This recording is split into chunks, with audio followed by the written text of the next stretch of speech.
Hi everyone, Graz back here for Life Pro Gaming. And in today's video, I want to discuss about video game backlog. And I'm sure everybody is going through this issue. So I thought it'd be interesting to bring it up. Leave comments, guys, also about, after I discuss this video on my thoughts, what you guys think. The first thing I want to talk about is the game sizes. Do you guys find that the video games today are becoming just too large in size? Games are just taking way too long to finish. And the amount of games that are coming out are just coming out at a ridiculous pace that people just can't keep up anymore. So I wanted to dive a little bit into this and maybe just give you guys a little bit of a background on my side. I've been playing video games since the age of 4 years old. I'm currently 37 years old.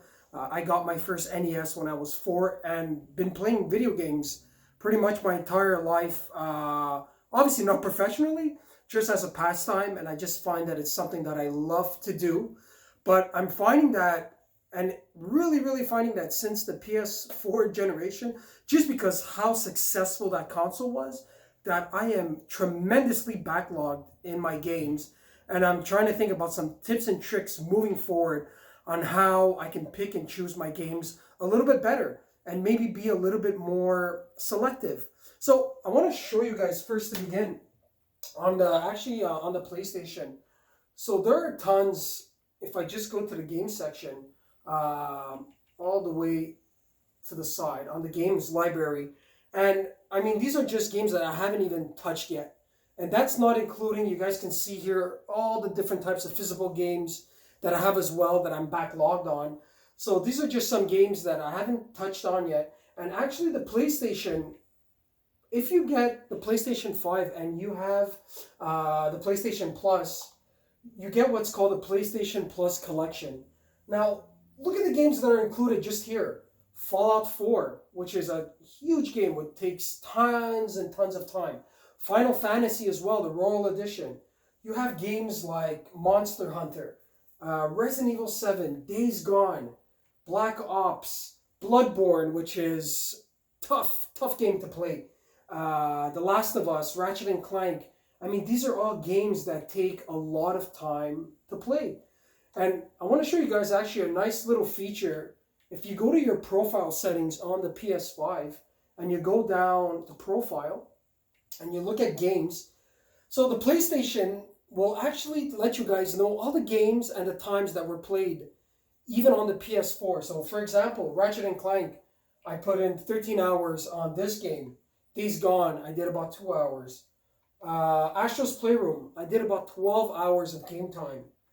Blood and Truth, 6 hours. Let's take a look at the big ones. So Ghost of Tsushima, 90 hours. I put in 90 hours on Ghost of Tsushima.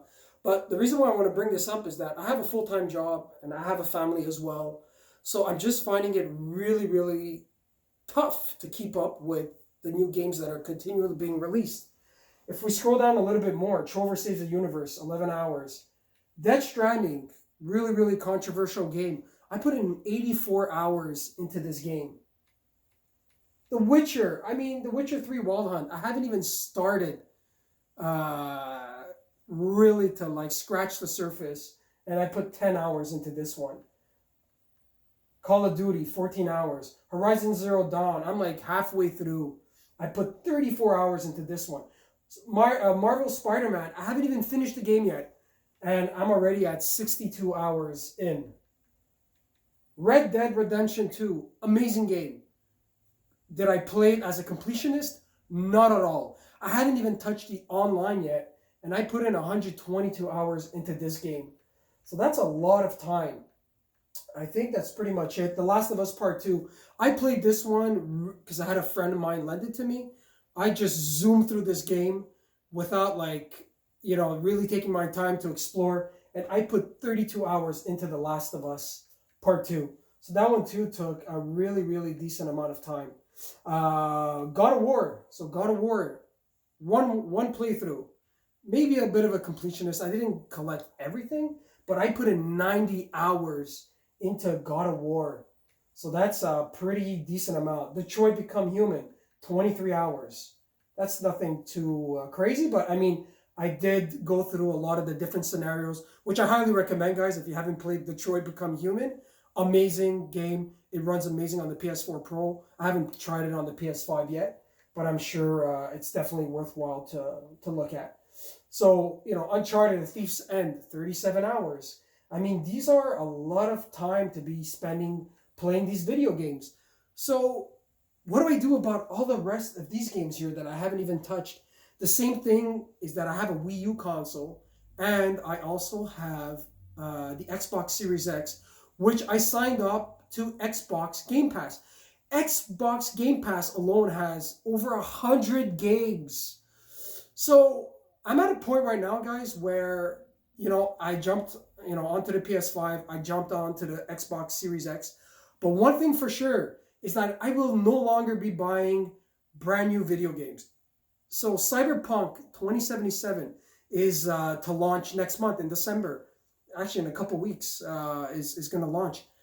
I'm not going to buy it. I'm not going to buy it. I know how amazing that game is. And I'm sure it's one of those games that's going to take over 100 hours of playthrough. But I'm not going to buy it just because I'm so backlogged on these ones. So my strategy moving forward is, one, I'm not going to buy any more games. That's it.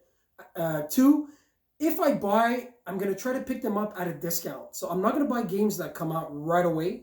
I'm going to wait for those games to come at a discount and buy them at a lower cost. I did a video about how I don't believe in digital-only consoles. So I would wait for some disc games. So let's say a Spider-Man Miles Morales. I'm only going to get that game if there's a significant price drop. Same thing with Cyberpunk 2077. I'm not going to buy games that come out right away unless there's a significant price drop. So that's the strategy that I'm going to use moving forward. The other thing is that if there's a game that I really, really want, it's got to be something like God of War, Ragnarok, Magnitude, or maybe like Horizon, Forbidden West type of game. Something that's like really, really, first party, AAA game. Halo Infinite being another one. Hellblade 2, that might be one that I think might be worthwhile to pay the full price up front. The last game I did it with was Ghost of Tsushima, which Ghost of Tsushima was amazing. It was worth the full price of admission. One of the best games that I've played in the PS4's console generation. A masterpiece in my eyes. Game of the Year awards are going to be coming up soon. So I'm really curious to see what the nominations are going to be. But I really hope that Ghost of Tsushima does end up on that top list. So that's it for today, guys. Like, subscribe, leave some comments. I'm curious to know, again, what are you guys doing about your game backlog? Do you find that games are too long? Do you find that there's just not enough time? Do you think developers should make games a little bit shorter? There's just so much volume of games that are coming out now that it's hard to keep up, especially with things like Xbox Game Pass, PlayStation Now.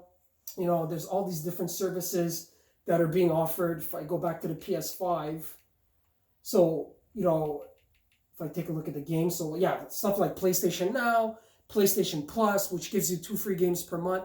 So there's just tons and tons of games that are available. So just curious to know, guys, what do you do? Do you have any recommendations? I gave you mine. Wait for games to go on discount. Wait for the games that you really, really want. Or just, tackle the backlog games that you have right now, especially with myself, that I got a full-time job and, a family. I can't dedicate 3-4 hours of gaming per day. I'm lucky to do an hour a day, especially that I want to upload some videos as well. So let me know, guys. Like, subscribe, and looking forward to the next video. Thanks for watching, guys, and keep safe out there. Take care of yourself. Have a good one.